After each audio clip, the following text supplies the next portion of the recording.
I'd like to begin by dedicating our series on spiritual healing to my father, Charles Robert Thompson, who passed in March of prostate cancer. Dad was a working man, spent his entire adult life as a machinist, a skilled machinist, family man, very much a family man, and he was not especially fond of authority, in a generous and open sort of way, but Dad, along with Mom, made the choice not to raise me in any kind of organized religious setting, and for that reason I think we can owe a lot of this podcast to him. So Dad didn't really participate in spiritual healing. I think he would have had an open mind about it. He definitely, for his cancer, he was treated by medical science, and I do want to make a note about that before we begin. In our discussion about spiritual healing, we don't view this as a replacement for medical science. Certainly, if you have a physical situation, physical ailment, physical problem, especially a serious one, you absolutely should seek medical attention. Our discussion about spiritual healing is going to be about the ways in which it can augment what medical science has to offer and enhance the healing process. It's all about the plants, man. It's all in the plants. It's all in the plants. Us and the plants. What does that mean? We are connected with the plants. Yeah, the plants are living. They communicate to us. She's been researching DMT a lot lately, we are connected to the plants. All right, well, let's go ahead, Olivia, and let the people know what they can look forward to before I open this particular episode on shamans. We will be opening with shamans today, and then, Olivia, we will be doing our second flipped episode. Flipped! And what will that be on? It's going to be DMT and machine elves. And a little bit of neo-shamanism, yeah? Yeah, we're going to be talking about shamanism a little bit, but I'm going to try not to talk about a lot of, the specifics, so you can listen to this episode. yeah, I'm going to set you up. So we're going to then do a sort of series in biblical times. We're going to do Jesus of Nazareth as a miracle worker. Let's get excited about this. Yeah, I know Jesus. my occult people are like, oh, man, I just quit that church, but Jesus. I'm gonna be singing hymns all episodes. We'll be talking about Jesus conspiracy theories and all sorts of fun stuff, and whether or not Jesus was a black sorcerer, and whether or not he had tattoos. It's gonna be a fun episode. Yeah, seriously. It'll be a good time. Then after that, we're gonna do demonology and exorcism. So that sort of all pulls together biblical magic. Then we're going to be doing spiritual healing to sort of close up that series, talk about Christian Science and American spiritual healing and broaden that a bit. And we're going to close with Chinese medicine. Yeah. That's the perfect closer. Right? Yeah. China. It's so big. I like to close with things that are big. Yeah. This has to stop. All right. Another 2-star review right there. Right? Someone just left. Why? He said China was big. Yeah. It didn't even make sense. It's lame. So, let's get to it, friends. We're starting our discussion of supernatural healing with shamanism. The term shaman is pretty common one, especially among the New Age and metaphysical crowds. Olivia will get to them. But it's often very much misunderstood. In the earliest days of human tribal culture, the shaman healed the sick, mended social conflicts, and was a regular source of entertainment. Sort of like me. The shaman achieved all of this through his or her unique ability to mediate with the spirits. Shamans projected their souls across oceans and into the spirit world. They opened their bodies to become vessels for the spirits, and they did battle with evil supernatural forces threatening them or their village. For the shaman, disease was a holistic and psychosomatic experience. That is to say, they treated their patients with herbal remedies for the body, detailed rituals for the mind, and crossed the boundary between the physical and non-physical worlds to treat the spirit. This is something we often miss with modern medicine, even though there is ample evidence of a connection between mind and body and growing evidence of extra-physical components of the self. Advances in technology have allowed us to take great strides in the material world. More children survive to adulthood, people live longer, and there's a pill for everything.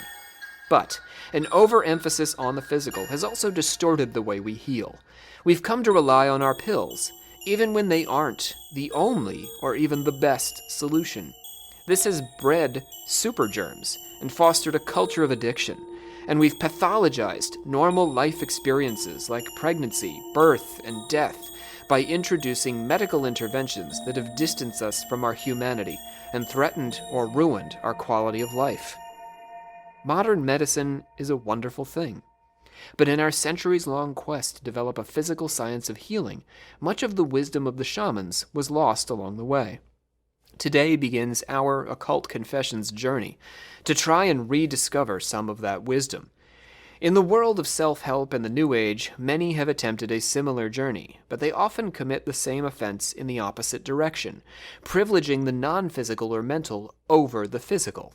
In our secret order, the lessons of the shaman and their many cultural children in the field of spiritual healing should be relearned as an addition to medical science. Modern medicine has become deeply expert in the treatment of the body, but for the self, including the body, to achieve the best possible recovery, treatment of mind and spirit are a powerful, if not necessary, support. So that's our hypothesis. How do you feel about that? I think that it's absolutely 100% true, and I'm willing to bet money on it. Ooh. Half of the components that are in ayahuasca is actually found in antidepressants. So. So you just go herbal. Well, we are I'm offering just no medical saying. advice here whatsoever. It's interesting. We are that- I am not that kind of doctor. They also have a lot of, in hospitals, don't they have a lot of, priests and whatnot to come and Yeah, you got spend your time with chaplains. you? Yeah, it's a thing that they kind of recognize as people want/need this. A lot of hospitals Times of have crisis. like a little church, Yeah. in them. The church. Yeah. Yeah, well, even your dad, for example, didn't all the doctors tell him that he should not be able to walk right now? But he was so stubborn. He's like, no. Yeah, they wanted to chop off his foot there in the hospital, and he Wow. was like, no, I'm gonna not. What was he have in for, if you don't mind my His asking? foot was crushed by a forklift, a loaded Oh my forklift. God. Forward, backward, and then stopped on it. Ah! And they told him they would have to amputate the foot. Yes. And then what? And then he spent several months there at the hospital, and he ended up being able to get up and walk in the sand, even though it was excruciating. And he was able to rehab it back to a... So he just refused. He just refused. He willed his foot back. Yes, he willed his foot back. Wow. That's some real shit. Yeah, no, without the foot, he has enough injuries that he shouldn't be able to stand or walk, but he does. Sheer will. Coaches baseball. Got to get back to the diamond. Right? My name is Rob C. Thompson. I am the supreme hierophant of our secret order of alchemical actors. I am a doctor of alternative religion, things spiritual healing. I did study spiritual healing as part of my dissertation research. I'm here with Olivia Litterall, our Grand Master of the Order. Hello, my mind is plagued with DMT. So, But not that I'm not on DMT.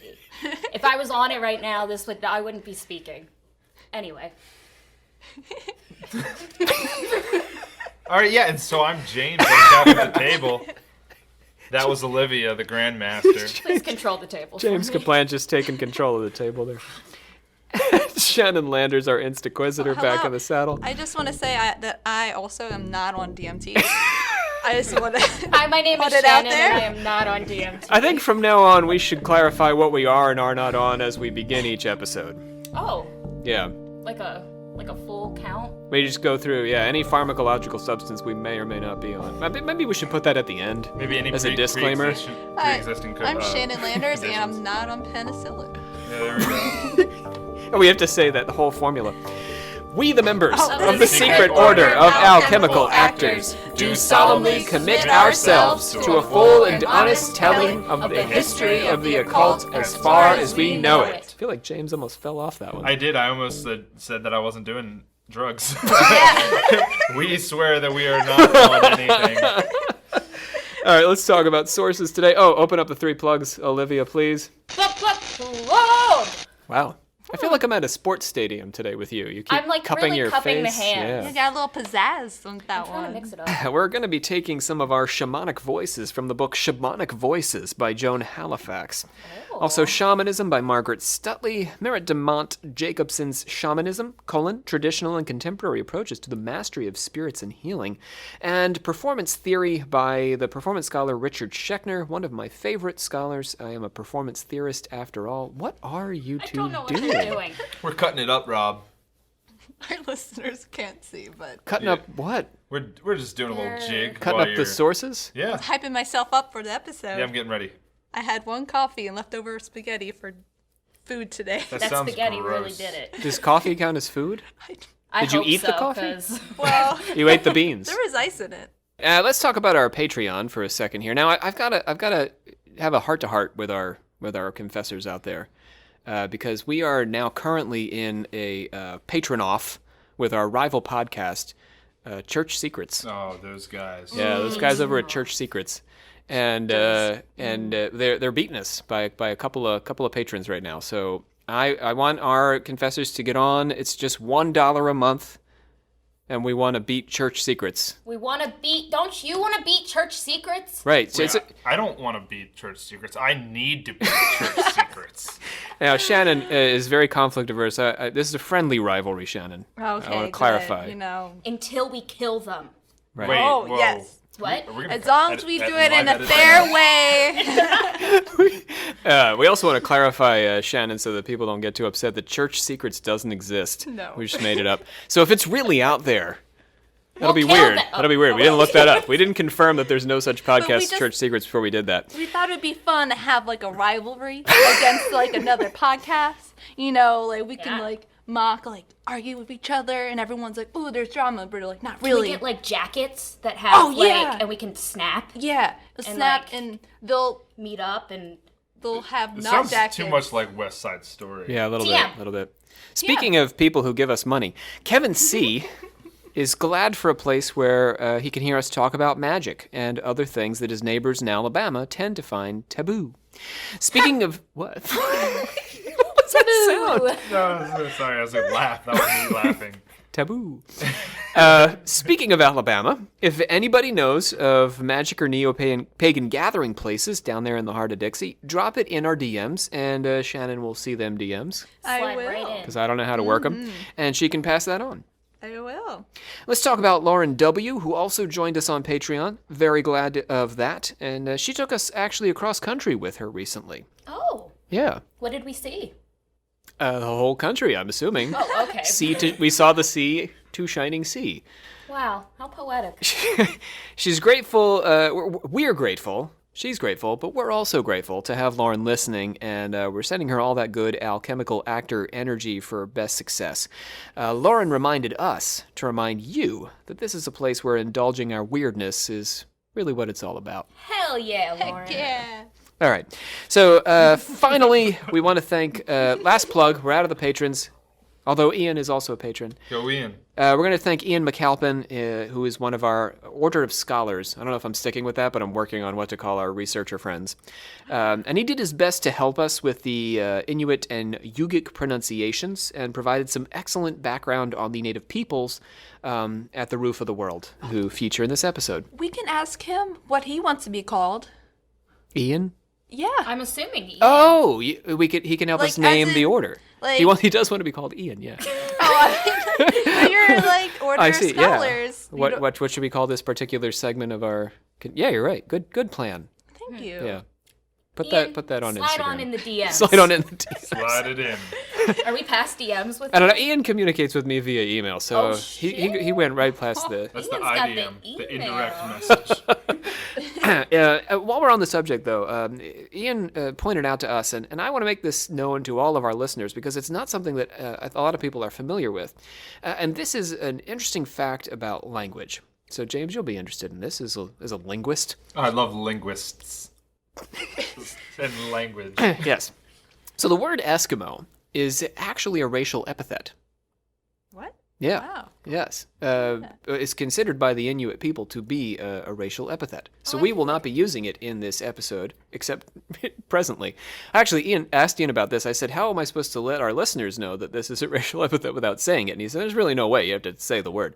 But we're going to not use the word for the rest of the episode. And we want to make our listeners aware that we should probably dispense with it because the people who actually we are using to describe this find it offensive, so let's let it go. Let's be kind and call people what they want to be called. Right? Yeah. Thanks, Ian, for Thank you, letting Ian. us know, Yeah. too. Yeah. Absolutely. And thank you for all these pronunciations, which I really hope we get right, because he God. tried, he really did some excellent work trying to Ian. get us to Thank Ian. do these properly.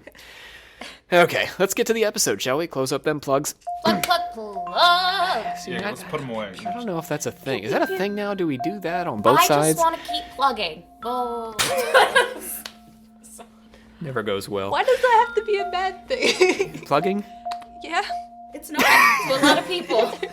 I've heard that it can be very pleasurable. 10-star reviews. I picture like plugs for like bathrooms, You like the guys- tub. That's what Lost we're me. talking about. I'm lost. Good old-fashioned bathtub plug. Hard to find these things. Shamans. Shamans! We've developed the term shaman to refer to a wide variety of practices that have a few things in common. And so, we can find shamans in most corners of the world if we go back far enough in history. And there are even shamans still practicing across the globe today. A short list of shamanic cultures includes America's native people, Australia's aboriginals, Siberian and Slavic shamans, Korean shamans, African tribal shamans, Mongolians, Chinese, the Inuit, the Yugik, the list goes on and on. Often, these different cultures yield very different beliefs and practices, but we can pull them all together under the umbrella of shamanism because they have a few shared traits. Let's talk about the first one, the calling. All right, let's start with the shamans themselves. Shamans are called to their role. That's what we mean by the calling. They might be born with unique physical characteristics, an extra bone, for example, in Hungary shamans. We talked about this in the Livonian werewolf episode. Yeah. Or they might have a unique psychological profile. You've probably heard the argument that people diagnosed as schizophrenic today would have been praised and honored for the very traits we medicate in tribal society.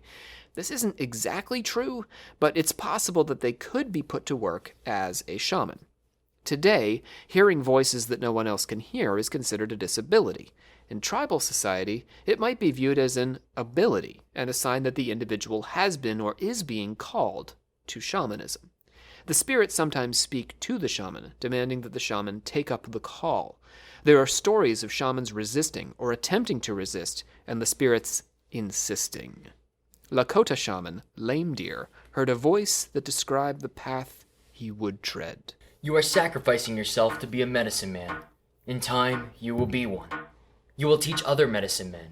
We are the fowl people, the winged ones, the eagles and the owls. We are a nation, and you shall be our brother.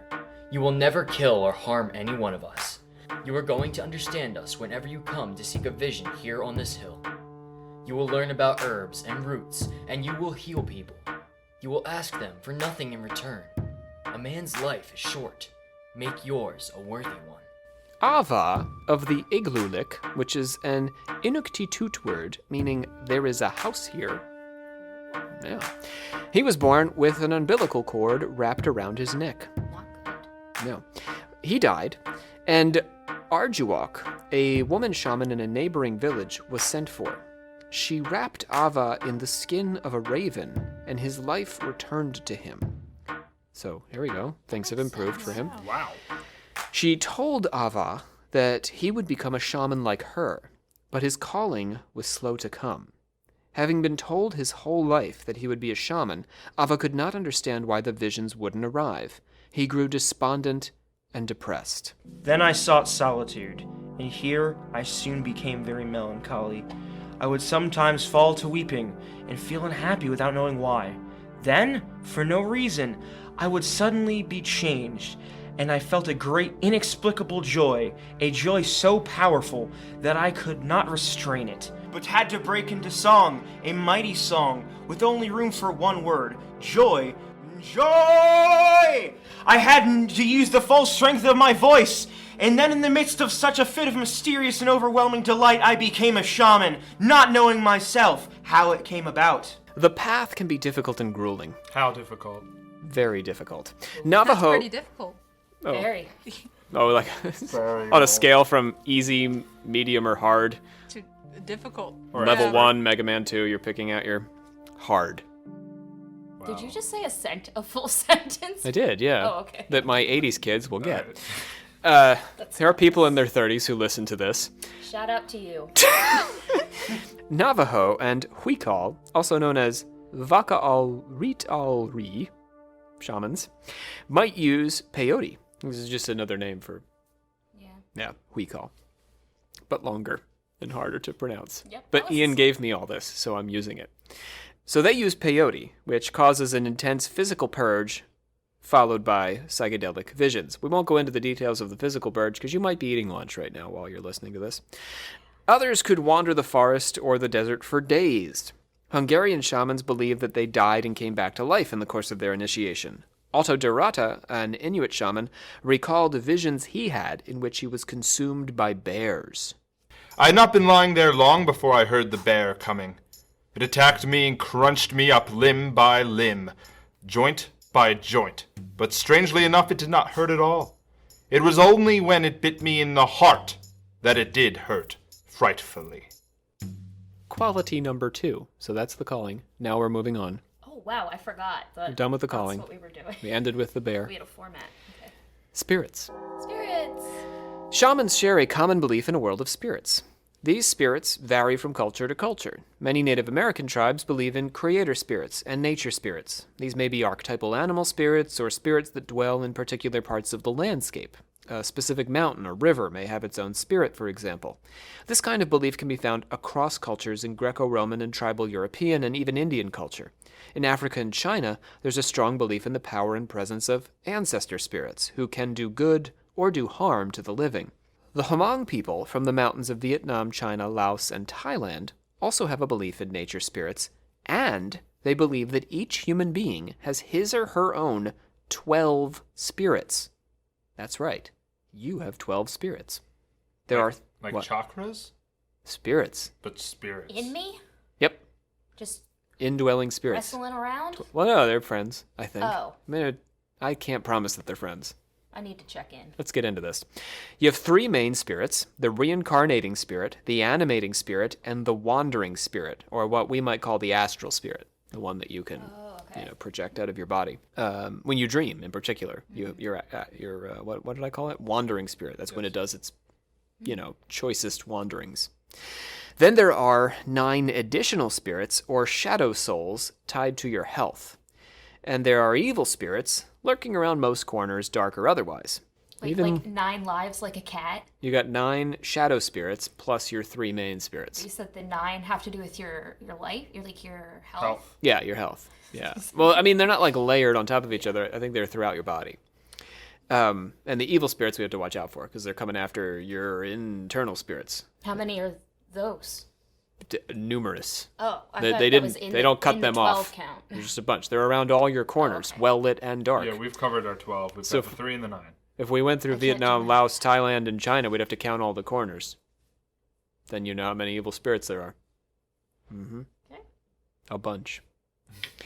If one or several of your 9 shadow souls wanders off, which could be caused by sadness, or fear, or any number of other mental or physical problems, or gets kidnapped by your corner-dwelling evil spirit, the shaman has to call the shadow soul back to remedy your disease. The more souls are gone, and the longer they're gone, the sicker the patient will be until the shaman successfully fights off the evil spirits or otherwise regains them. So not exactly 9 lives. You need all 9 of them all the time. That's crazy. Or, your leg needs to be amputated or something. So how do you know if you lose one? You just become sick? Yeah, you'll feel some physical response or emotional response. Is it like a scale of if you just lose one, is it like a minor injury or is it like detrimental? Do you know what I mean? That's what it seemed like. It seemed like the more spirits that are gone, the worse. The worse it you is. get, ramps yeah. up. Yeah, Okay. it gets worse and worse. And that'll cover spirits. Check. That was an easy one. Nice. Moving on to trance. Quality number 3.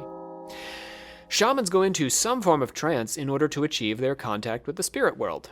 This doesn't have to be a full dissociative out-of-mind experience, or out-of-body as the case may be, but they need to put themselves into a state in which they can perceive the other world.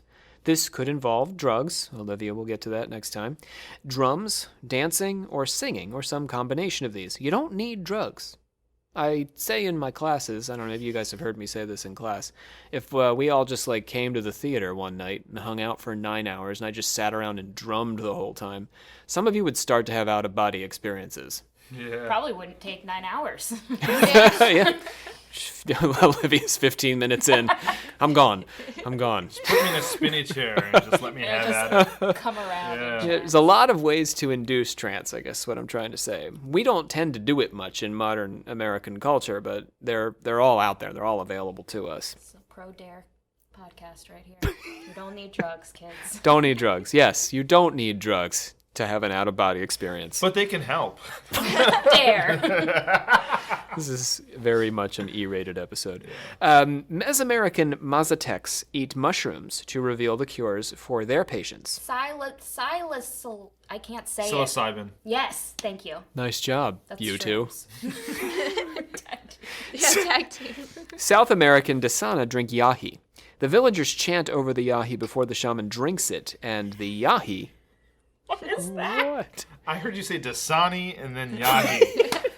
There is no yahi in Dasani. We're going to get sued. The Dasana, Okay, the Dasani. Sorry. I'm the so Dasana sorry. people drink yahi, which is not Dasani. Which isn't Yahoo. Unrelated products. Yahoo. Wait, what's Yahi? We're getting there. Oh, okay. Sorry. It's like mushrooms, and it opens up a healing vision. Let's hear from one of the shamans as they enjoy the yahi. This is what we are going to see when we are drinking yahi. We shall have bright visions. We shall have blurred visions. All this we are going to see. This we shall see when we are drinking yahi. Let's talk about treatment, shall we? Yes. Let's talk about treatment. That Oh. was so weird. I thought we were going to keep going. Oh. What's going to well, I didn't know happen? you What are were you going gonna to do go? it, What are you or going else- to do? Let's talk about treatment. That didn't That's work. it. That's It's- it. Yeah, it doesn't work with these syllables. To myself. Visions are means to achieving healing, and healing has a psychosomatic power. The patient is healed, at least in part, through their belief. That's what we mean by psychosomatic. This belief... It Oh, was like I was gonna say, like the episode we listened to where people could curse themselves. yeah. Make yourself well just from sheer We will. listened. We made Yes. that episode. No, I know. That's what I was referencing. So listen to it. Take it. I'm Yeah. That was this plugging podcast. episode of ours so people can listen to it. That's Hex Death. That's our Hex Death episode. Thank you. Beginning of our Dark Magic This series. would be Hexed Life. Yeah. Yes. Now we're this whole series now is It's Hex all Life. about balance. Giving them balance. I actually introduced the concept of Hex Death to my wife, and she was like, "So if I think that I'm gonna die, then I'm gonna die," and she started to get very anxious about it. Oh, no. And I was like, "No, you sort of have to be part of a belief system, and you're not." She's like, "Okay," and then she was fine. She said, I'm never going to have a belief system. Yeah. She's only She fine was because you content. said that she's not a part of the belief system. Yes, yeah. She wasn't raised to appreciate Hex Death. Anyway, where are we talking about? Belief is deep-seated, and that doesn't mean that every shaman is always believed, though. Okay, so this is the point I want to make. Just because the culture believes in Hex Death or the Hex Life, Right. magical cure, the spiritual healing, that doesn't mean that every shaman is believed. The shamans have to prove themselves. And many shamans who go from village to village have to prove themselves every time they practice. So if you're a sort of roving shaman, you have to prove yourself to the community that you're working in. So the underlying belief is in the power of spirit healing, generally. But that doesn't carry over to the individual. The individual has to demonstrate their own unique ability to accomplish spirit healing. Do you see? Yes. Because not everybody can be a shaman. Right. Just because, we believe in the same thing. Maybe you weren't called, or maybe, Maybe you're just not good. maybe you're just not good There's at it. bad doctors. There's bad Or professors. maybe you got a weird smell to you. Like Maybe. I'd rather take my business elsewhere. Yes. Don't trust a smelly shaman. Igjugarjuk. It did not work. I moved on, so those who wanted to laugh at it could at home quietly. Oh, but we're keeping that. Yes. Oh. Igjugarjuk of the Pauline Mute the largest of the Caribou Inuit subgroups, in part because I think it distracts from me having to pronounce all of that. Yeah. Tells a story about how, but I did it. You did, though. Tells a story about how his practice was received at a village. Talking about Igjukarjuk here. And that was strange to him. So he goes to this village. We're hearing from a shaman who's visited a village, and he talks about what it was like to perform for people who had never seen him do his thing before.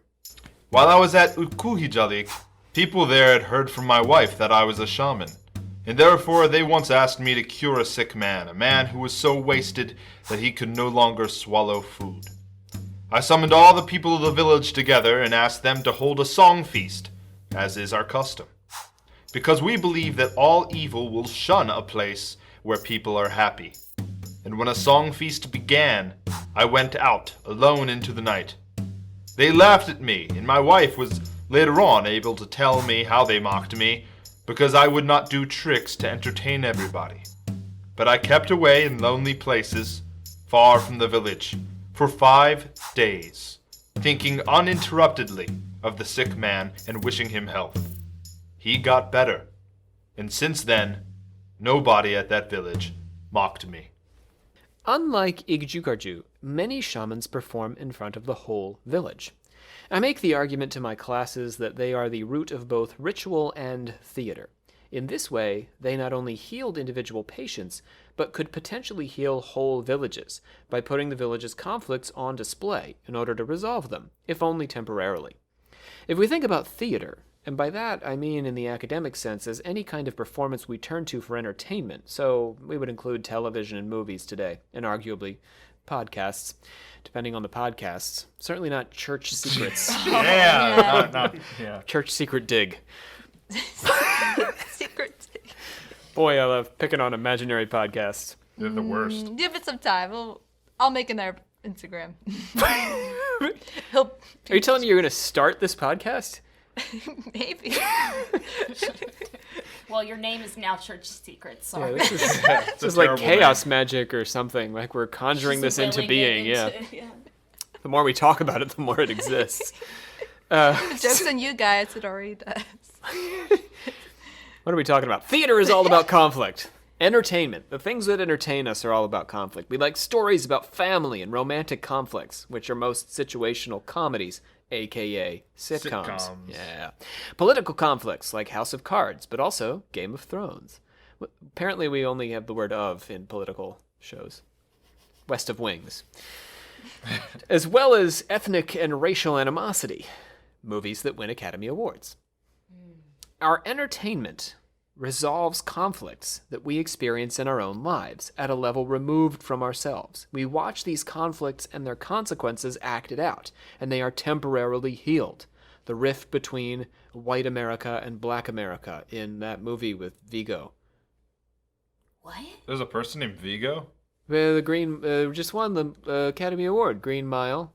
It's Vigo and the guy from If you just said from the Moonlight? Green Mile. Green Mile's but- the Eminem movie, right? that's 8 Mile. Oh, never mind. It's the I'm Green done. Book. Green Mile. I don't watch movies. It's the prison. and Green there's Mile the is rat. that's a different movie. Oh, okay. This is the Green Book. But the Green Mile is also a little bit about racial relations. Doesn't the It's guy the eat Green rat? Book, and it's Vigo and the guy from he was just in I don't understand True Detective. any of the words you're saying except for green. I'm gonna move on now. Dude, we separate. gotta have a movie podcast kind of sort this all out. Yeah, go to our Patreon where we sort out this quagmire we've wandered into. Anyway, we like movies about race. How about Driving Miss Daisy? Okay, There you go. go. Morgan Green Freeman. Book. What the hell is that? It's just one. It's a new it's movie. Well, I don't know new movies. Driving Miss Daisy with Morgan Freeman is about racial conflict in part, and it's somehow resolved in the movie, right? Temporarily, and it makes us feel better about racial conflict in America. But it still exists. But we feel better because we went and saw it. Do you see? That's what the shaman's up to socially, is what I'm trying to say. He puts it on display because once you're able to see what you've done or what you're saying from a third perspective, Right. it's, oh, well, that's silly. And this is something we've been doing for thousands and thousands of years. Right. When we watch family dramas, like mothers and daughters arguing, this is something that happens in our own homes, but we watch it at a level removed and we're relieved of that pressure and anxiety for the moment that we're watching it acted out. Shamans often dealt with conflict between people in the village. So we're not really dealing with racial conflict because everyone's from the same village, and everyone has been probably going back thousands of years. So the conflict's really between individuals living in close proximity, like in your house. So if somebody got the evil eye, hex death, they had to have gotten it from somebody for some reason. Somebody in the village had to have given them the evil eye. And both sides of the conflict have friends, which creates a village-wide rift. So Olivia gives Shannon the evil eye, and Shannon goes back home and she's like, Olivia gave me the evil eye.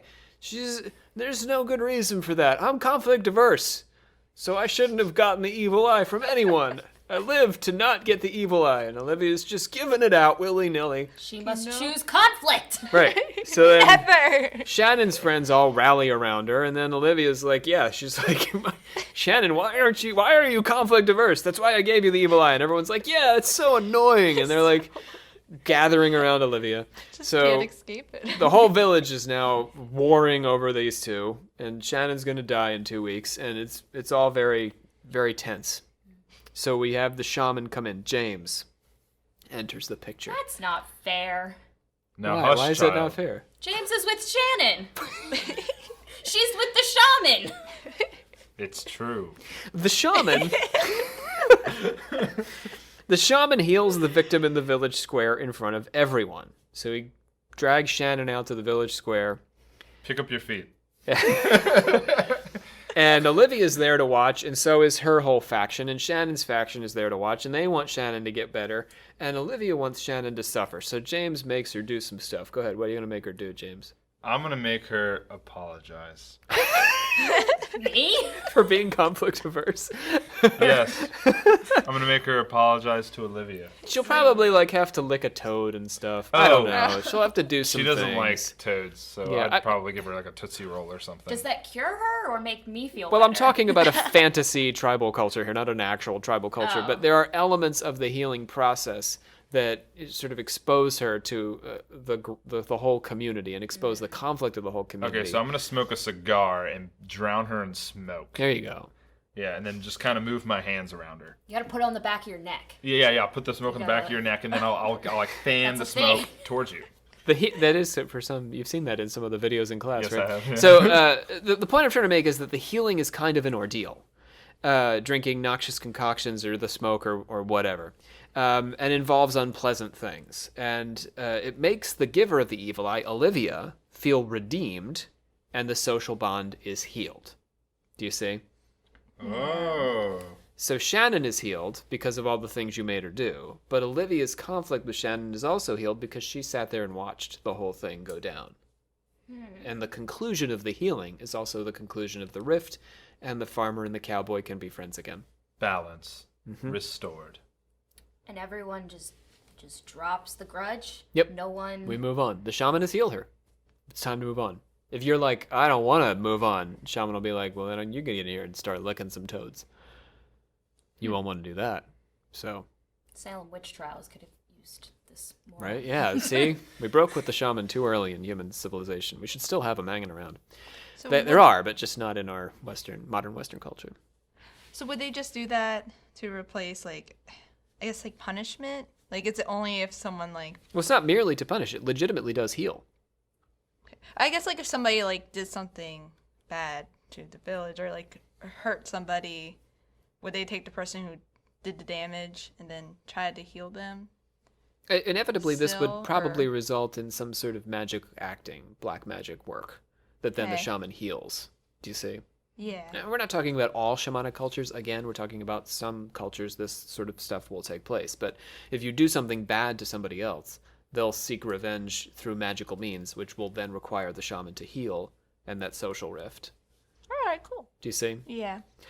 So in Siberia, Tuvan shamans begin a healing seance by first introducing themselves to the audience who is gathered to watch the healing, diagnosing the disease, then dispatching the spirits to acquire the cure. The spirits return and state the case. The patient's soul is to be in some sort of danger. The patient listens and grows more and more nervous. This is a specific example, right? Can you see? Yes. So we can imagine this with Olivia and Shannon. Shannon's growing more and more nervous as the shaman's stating this.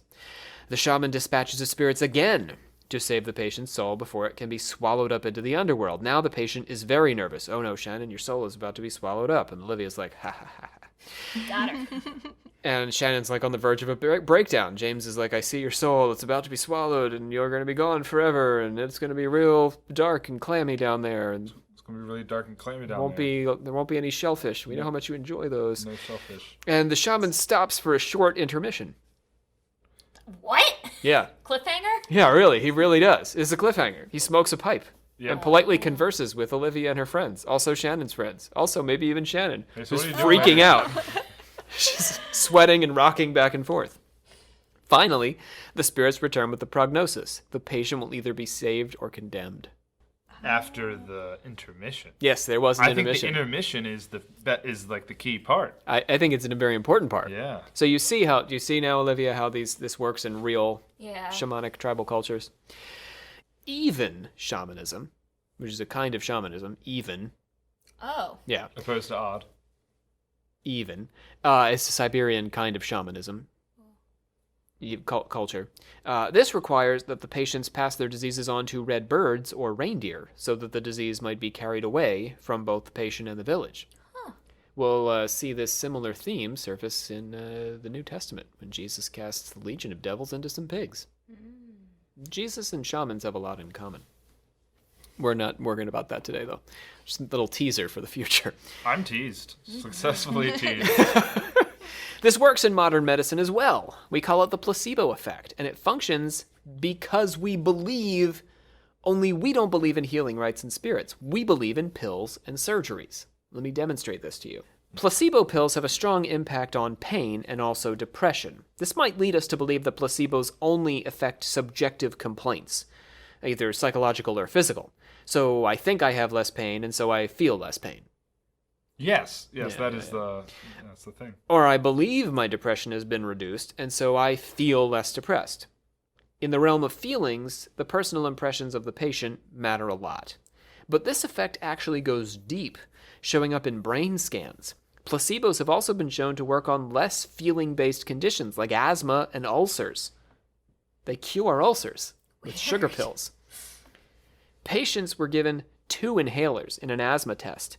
The first round, they were told the inhalers contained an allergen, and their airways constricted when they used them. You get me? Yes. So this is full of pollen, they say, and they use it. The second round, they were told the inhalers contained medication, and their airways opened up. Both inhalers contain saline solution. Ew. It was essentially an inhaler placebo. Yeah. Nothing that could harm or help.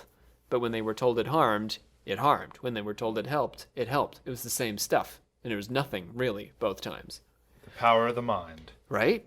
In a similar study, 6 subjects were given 3 pills and told different things about them. The first was a stimulant for their stomachs, the second a relaxer, and the third a placebo. Their gastric motility, which is a phrase I will only ever utter once, but so let's do it again. Gastric motility was measured and responded according to what the patient was told about the pill. Stimulated, relaxed, or no response. In truth, all 3 pills were sugar. Sugar. Yep, placebos. Nothing. So their stomachs responded according to what we told them. This was a pretty small study, but still, bizarre results. Injections and surgeries similarly carry the power of belief as an important component of their effectiveness. In 2002, a study subjected patients to one of 3 knee surgeries: real surgical treatment, arthroscopic lavage treatment. The hell is that? It's really fancy. Arthroscopic lavage treatment, another thing I'll only ever get to say once, now twice, or simulated surgery. Neither patients nor the physicians who treated them after the surgery knew what they'd received, so their home doctors didn't know whether they got the real thing or some other thing. And overall, there was no difference at all between the 3 groups. That's amazing. Even the people that just had their knees opened up, looked at, and then closed again. That sucks. but it didn't because they I know, they had the but- same results as far as success. I'm not saying they all got better, but they got better in the Yeah. same proportion to the others. All 3 groups reported less pain and improved function of the knee. The effectiveness of modern medicine is then not a purely scientific achievement. We put our faith in a materialist science, and that non-material faith actually influences the treatment. Sometimes so much so that the science is unnecessary, or perhaps even wrong. But we can't tell because belief is so strong. So the knee surgery could be a bad knee surgery that isn't actually helping people, physically. Right. But because they believe it's helping them. So we don't figure out that the physical mechanisms of the surgery are nonsense all along. Weird and wild stuff. Ancient tribal shamans paired pharmacological treatments in the form of herbs with a belief-based cure that impacted the mind and the soul. They acknowledged the physical, but realized the incredible power of the mind as an entity that both influences and extends beyond the physical world. And that's what made them so effective at healing the sick and holding their communities together. And that's our discussion of shamans and the spirit cure. I miss them already. Oh, the great thing is there are still tribal shamans, but all the things we're talking about are less effective if you don't believe. There's also what are called neo-shamans, which are Western-raised people There's one in who Kentucky. learn about shamanism and... Just watched a video on it. Oh, He's in Kentucky, doing the shamanism thing. all right. But it's like shamanism, but it's like actual like they'll be like on like a low dose of ayahuasca, and he'll like do therapy with them.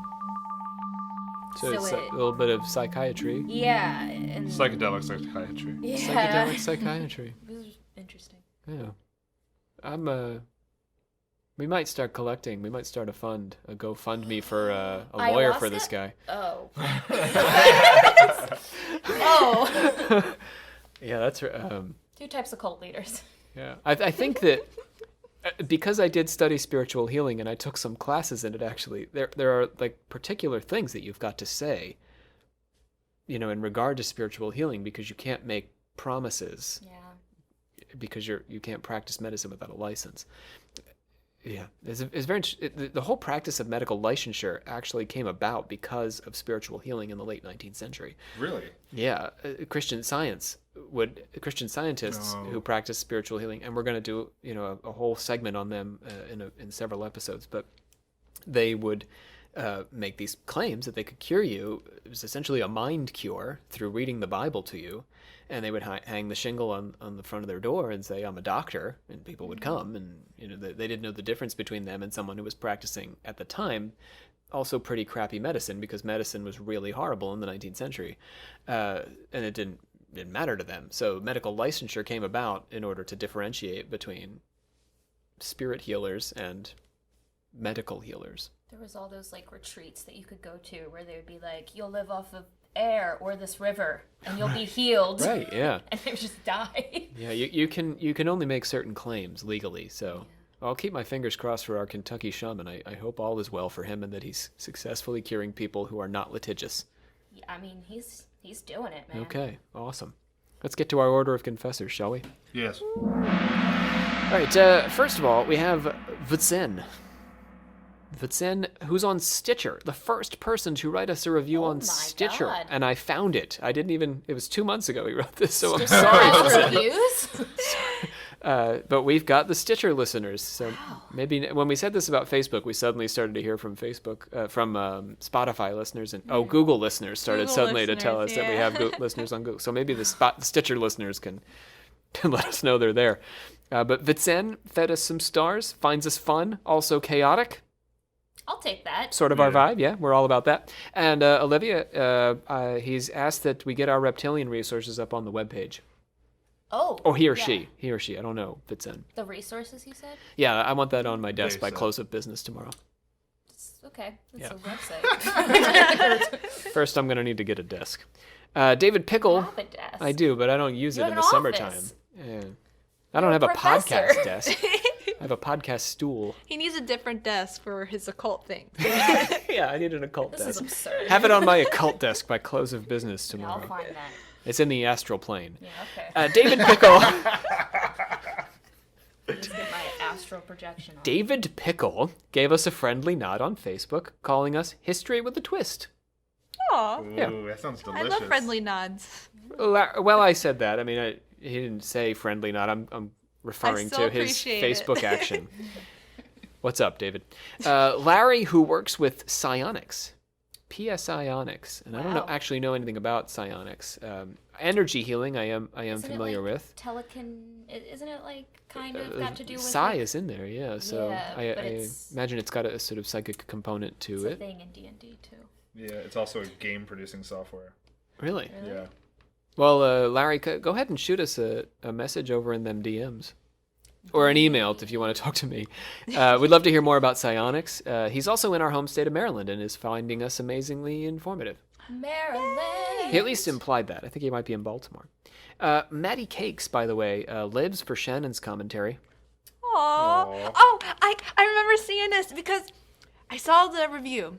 But first, I think the username was nobody, like, don't bother listening to Oh, me yeah, and he because nobody does. changed it to Maddie And they Cakes. changed He or it. she. And I was like, no, I was listening. I saw the comment. Thank you so much. I was like laying in bed. I saw, aw. I'm listening. Lives for it, Shannon. Liz, I'm listening. Otherwise, I wouldn't have invited you to do this episode. Oh, I They I are was almo- living for it.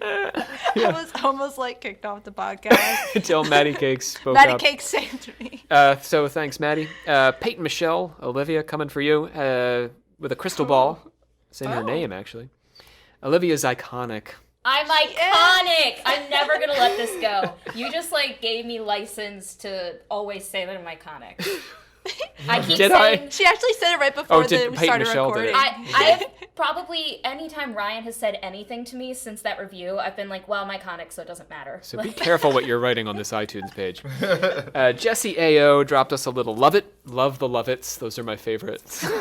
Love it when people write love, Love it. A+. Or A+, yeah. And he likes us for being fun and educational. Jesse. Thank you, Jesse. Thanks, Jesse. So those are our reviews. We have been hearing a lot from folks, and that's delightful. I also do want to mention in our order of confessors now that I will be interviewed on the podcast Magic and Mediums by Aniel. So we're looking forward to that experience. And when I have more details, I'll put that in the 3 plugs when we know how that goes. Congratulations, dear sir. Thank you.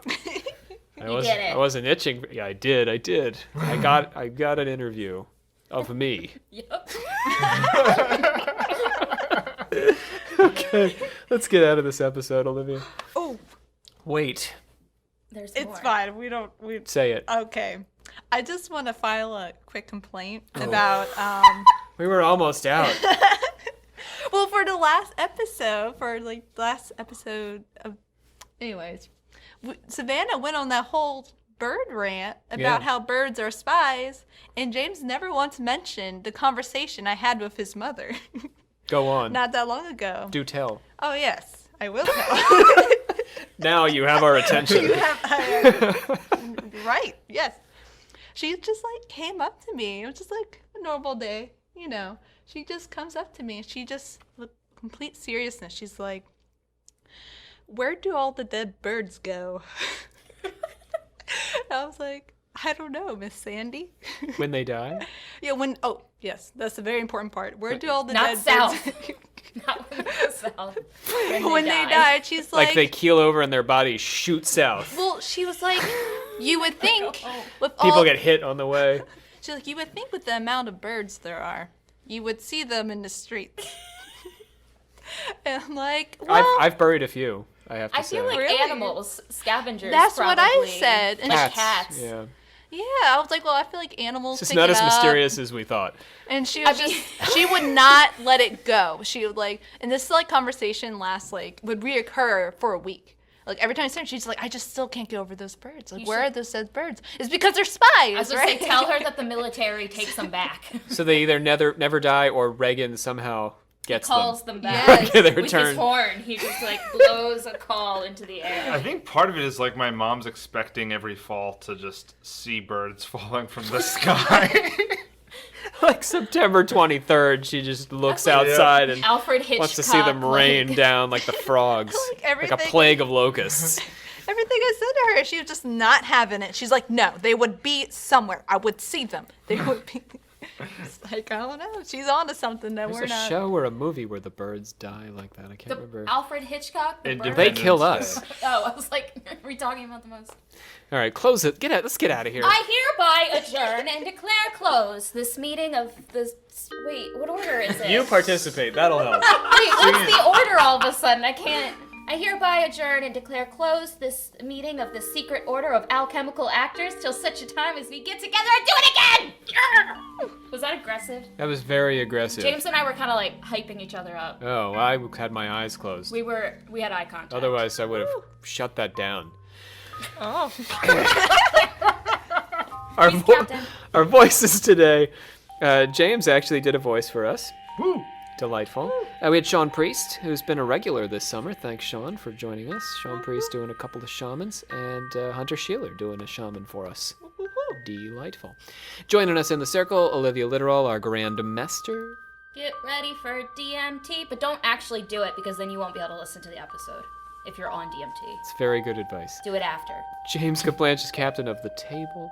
Yeah, I did some voices. Shannon Landers, our Inquisitor. Goodbye. Goodbye. My name's Rob Thompson. I am your Supreme Hierophant and your host here at the Alchemical Actors stage. It's actually the Cadby Theater on Chesapeake College's campus, beautiful Y Mills, Maryland, which you pass on the way to Ocean City. Thank you very much for joining us. We look forward to seeing you, listening to you, having you listen to us in our next episode, where Olivia will flip that mic and tell us about machine elves and how they visit us in our DMT hallucinations. Maybe, if you're lucky. Or not lucky?